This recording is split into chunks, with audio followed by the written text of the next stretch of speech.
topic. So I think we find this very interesting. Engineer Jason shared, I think to no small amount, that a great differentiator for JCBA really is how much it's embraced and adopted technology. So, Engineer Jason, can you tell us a little bit more about open space and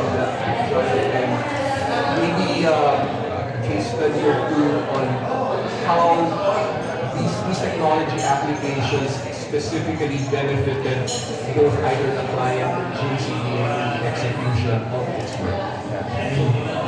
I mentioned earlier, during the pandemic,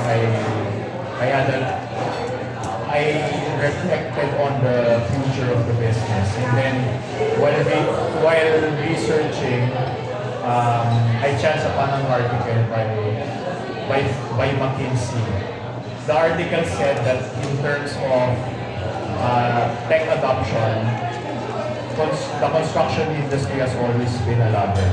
In fact, it's the second least digitized industry in the world after agriculture. So agriculture is the least digitized. After agriculture, it's construction. And in the Philippines, ranked 61st out of 64 countries in terms of tech adoption. So that opened my eyes and saw an opportunity for us to venture and invest in technology to differentiate our company. And fortunately, that has been an effect, I would say, effective and very opportune investment for us. So we've been actually using technology to grow and scale our business. So technology allows us to manage all our projects nationwide. So currently, I think we actually have 100 projects nationwide. So we're using technology to manage that kind of volume. And also for further appreciation, how many people in the team, the project management team, are connected nationwide using this technology? Currently, our headcount is 180, but as I said earlier, we're bound to grow by 50 to 60% in terms of headcount by next year. So, if we practice what we preach, so all our people are not really compelled, but are equipped to use the technologies that we're going to use. Okay, so clearly I think, friends, we've seen technology is not just a differentiator, not just an enabler. It is actually, I think, that which you say engineering, that which actually catapulted moving forward in the last couple of years. Yes, it has become our force multiplier, so to speak. So, I mean, again, locally, the practice in the construction industry has been using manual labor, manual documentation. We're doing the complete antithesis of what the market is doing. Okay. Talk about practice what you preach. JCBA is all about building better businesses, right? And it starts right at home. Okay? The way you do business will change. Well, it's actually a game changer, not just for JCBA, but for the industry. So thank you, Engineer Jason, for that one. Any other tech applications that you see that could be coming into play? Of course, not really naming them yet, but you see would be helpful for your consideration. We're always on the lookout for technologies to complement what we're currently using and to complement our services. But I did mention earlier that we're also using technology or other apps to track our manpower utilization.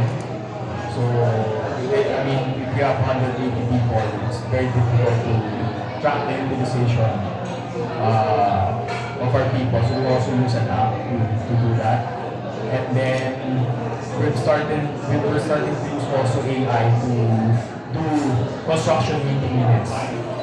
So instead of manual transcribing, say this meeting, there's already an AI tool to record The way that works is right after the meeting, you have the transcription ready as soon as the meeting ends. So the JCBA is already in that space. So you see, once again, friends, it's not just about using technology for managing its clients' projects, but it's even the application of technology has been used internally to optimize JCBA's own operations. Yes, and also to add, there's a new technology called LiDAR. So it's like a LiDAR drone system that actually takes a picture of the whole place, but that can be as accurate as say 10 centimeters. So it can go a drone measuring in substation or a street or a roadway. And that's going to be measured and then transferred to the BIM for building BIM system. Okay, so I guess that comes in usually for audit purposes to ascertain that something has actually been done, the accuracy of completion. We constantly analyze or assess our operation. So we always find ways on how to improve our efficiency and productivity. And then we research how can we address this particular aspect of our operations. And then we research on that particular technology and see if we can use that in the company. Okay, so shifting gears a bit, friends, you probably heard those 4 acronyms about the sustainability certifications, right? Once again, they're WELL, LEED, VERDE, and EDGE. Could you tell us a little bit more just about what exactly these certifications are and how they have become, how being a JCBA, being a proponent of these certifications, how have they made these probably another differentiator and a more compelling argument for clients to choose to do business with JCBA?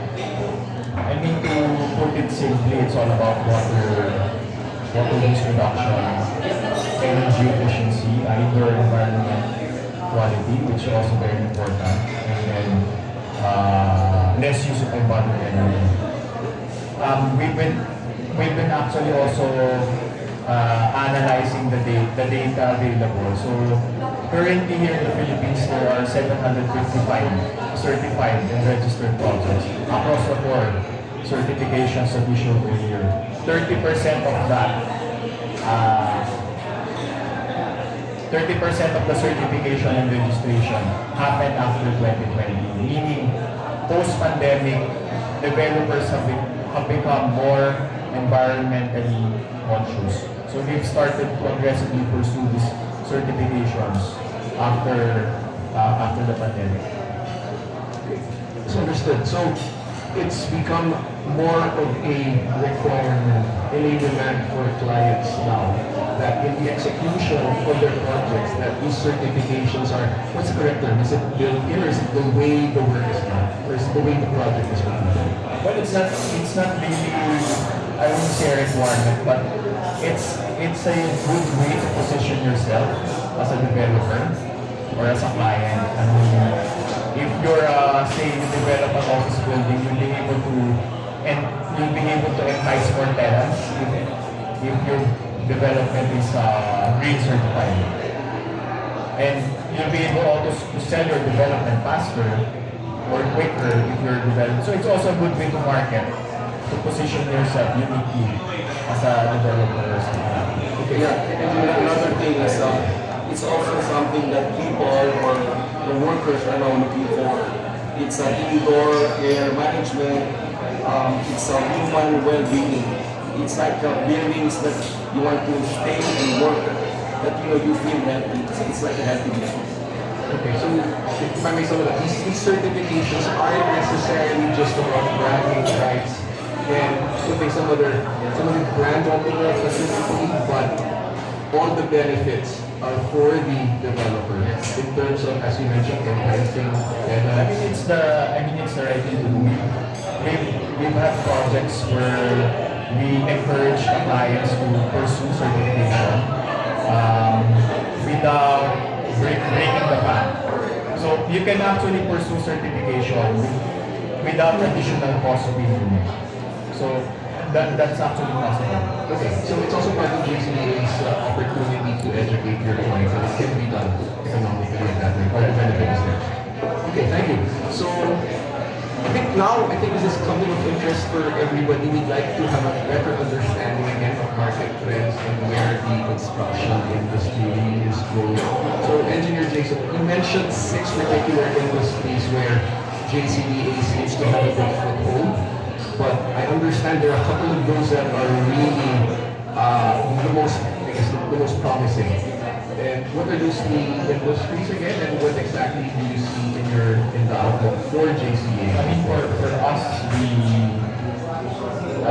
see 3 good pillars. So first is data center. So we're actually speaking with at least a couple of potential hyperscale data center clients. So currently we're working on one. And we're optimistic that we'll be able to get more clients from that sector next year. And then, of course, tourism. You mentioned earlier, 250 billion, 40,000 keys over the next 4 to 5 years. So definitely, there's an opportunity for us to get projects, development or renovation or upgrade of existing hotels. And then healthcare. So there's I mentioned earlier we're at 0.9 per 1,000 population. If you look at our Asian peers, they're at 3. I mean Singapore, Thailand, Vietnam, Malaysia. They have three hospital beds per 1,000. If you look further up, I mean Japan, Korea, they have 12 beds for every 1,000 population. We're at 0.9. So there's really a huge gap. And we see that gap as an opportunity for us. So JCBA is obviously capitalizing on those areas. You've got your eye on those specific areas. Any other industries that you see also could be coming up in the next year or so that you're, or without spilling any secrets, but you see as a growth area for the industry?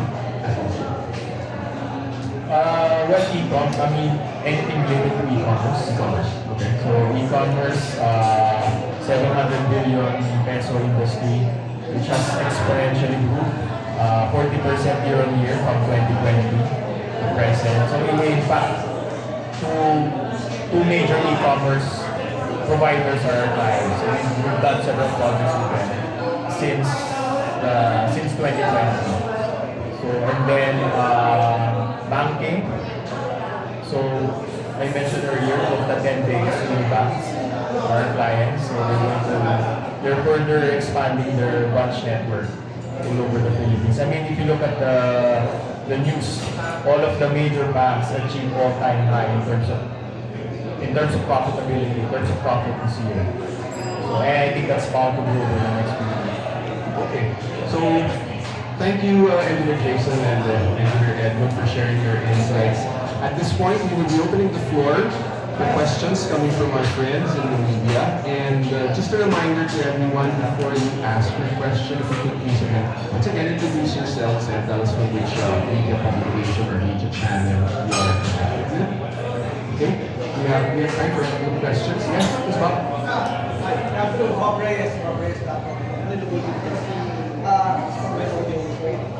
You mentioned that you developed your own software. Are there specific functionalities or features of your operations that would require you to develop your own software rather than subscribing or purchasing it off the shelf? Thanks for your question, Bob.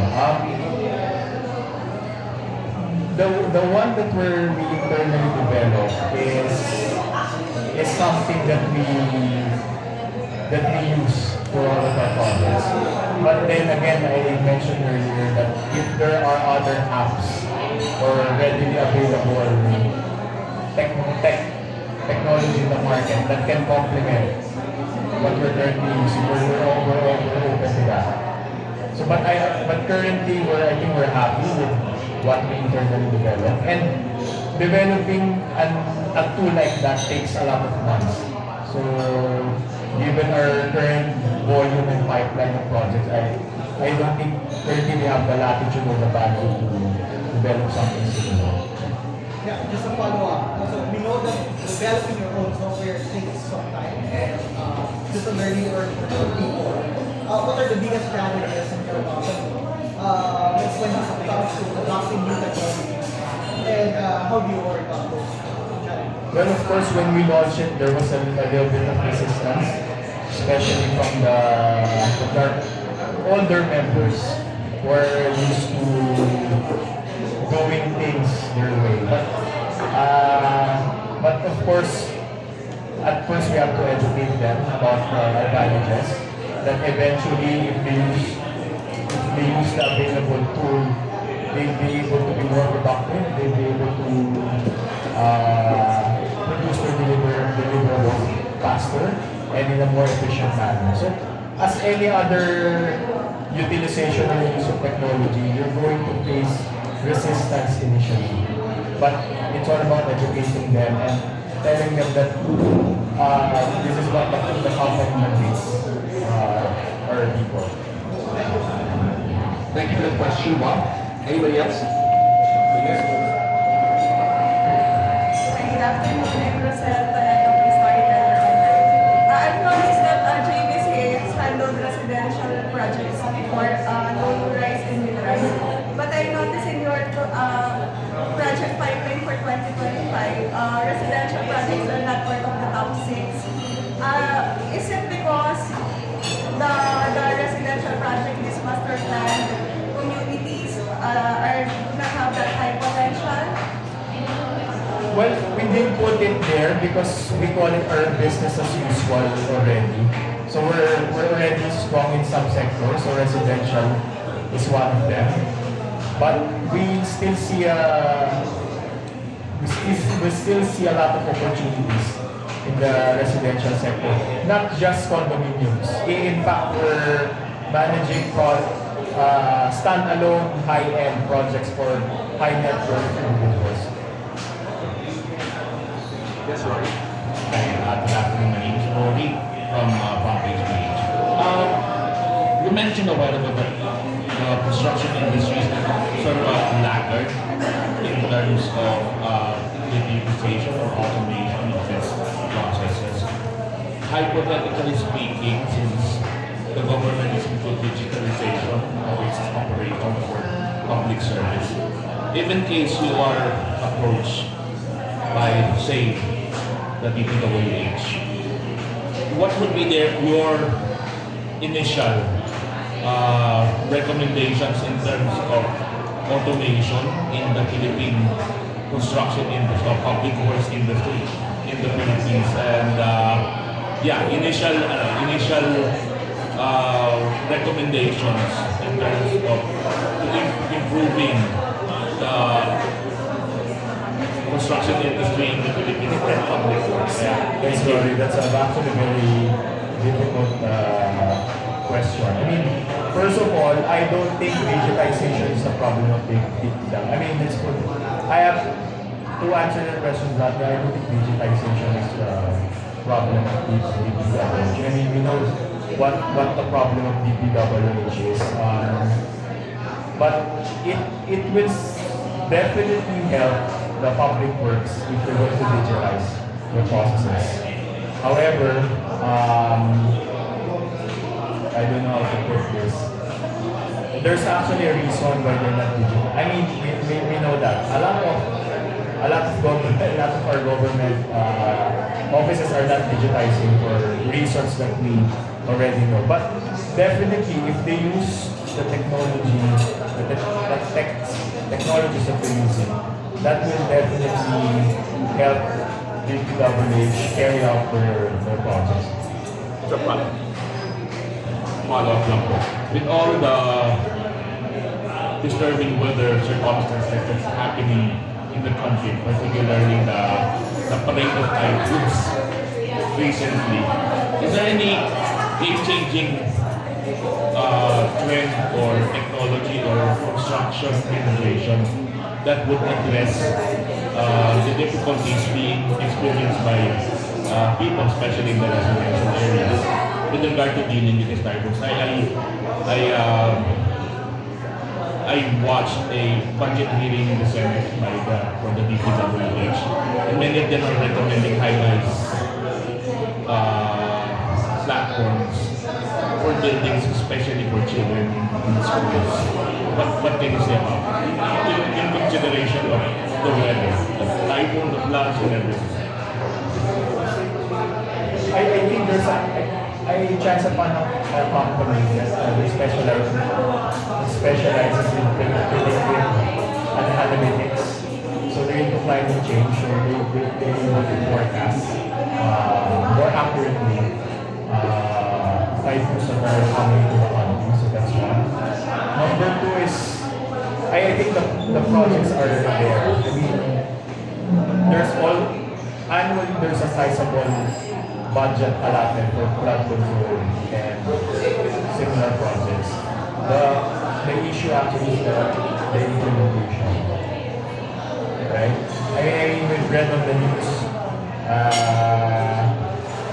we spent multi-billion peso project on flood control at one time.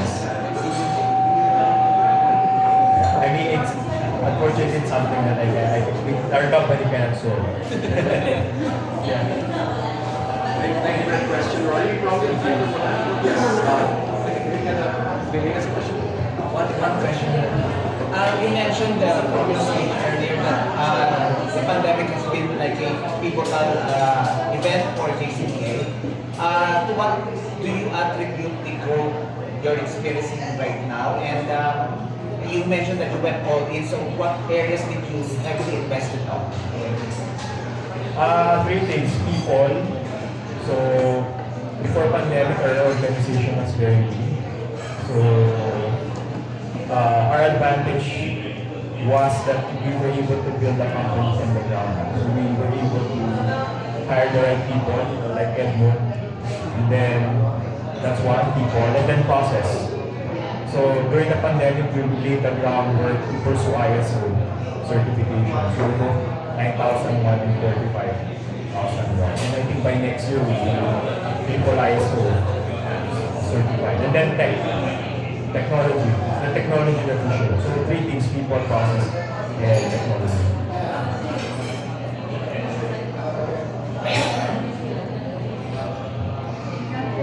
I'm Beatrice from Business World. I just wanted to clarify, sir, your outlook. You mentioned earlier you expect 50 to 60% growth next year. Is this in terms of revenues and also that one, and also just to clarify also, since you mentioned that residential is part of your business as usual. So what is your outlook for housing? Do you expect increasing demand for housing projects, and what are the other drivers? Thank you for that question. To answer your first question, yes, we're very optimistic. I mean, we have a very hardworking business development team. They're actually over there. So they constantly source clients for our company. So we actually have a very strong pipeline for next year. So that's our target in terms of revenue and headcount to go both our revenue and headcount by 50 to 60% next year. And then your question on residential.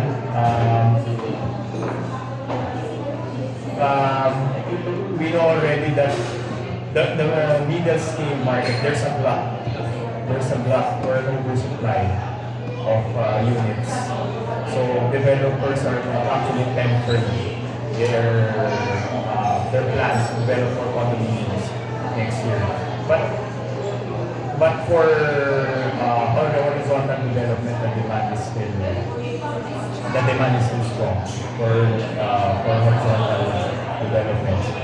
For condo, the luxury and upscale market is very resilient because the buyers for those sectors quite, we would say, price insensitive. Yes, we are.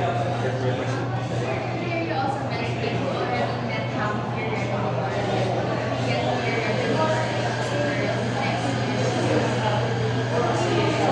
Yes, in terms of order book, yes. So it's just a matter of realizing when those revenue can come in by next year.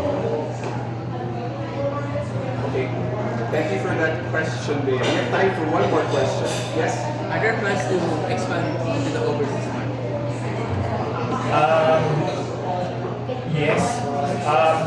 Actually, there are already foreign clients approaching us for possible partnership or investment. But we'll entertain them in due time. Do you have a time frame? 2 to 3 years. It's always a good thing to happen, right? Sooner than later. You have a question also from Pam, the visa? So I just wanted to ask an example for people who have actually no idea when it comes to digitization. When it comes to digitization, in terms of the say costing, for those who are interested in taking on say a project and putting on digitization in terms of the process, like all the technology that you mentioned. In terms of cost, for those who don't know, is there it's an allocation or an average in terms of how do you explain it cost-wise for those who want to take curious about using technology? Ideally, you should always set aside a portion of your revenue or profit in R&D. So, R&D focusing on technology. Always remember, tech is an investment. You don't look at it as an expense. In 2021, we've allocated actually 30% of our revenue in tech and build. Because we moved into our new office 3 years ago. So actually we bulk or almost all of our profit that year we invested in systems. Thank you for that question, ma'am. I think that's all the time that we have for questions this afternoon. So once again, our friends from the media, thank you for those for your participation. But before we move on, we would like to ask Pam to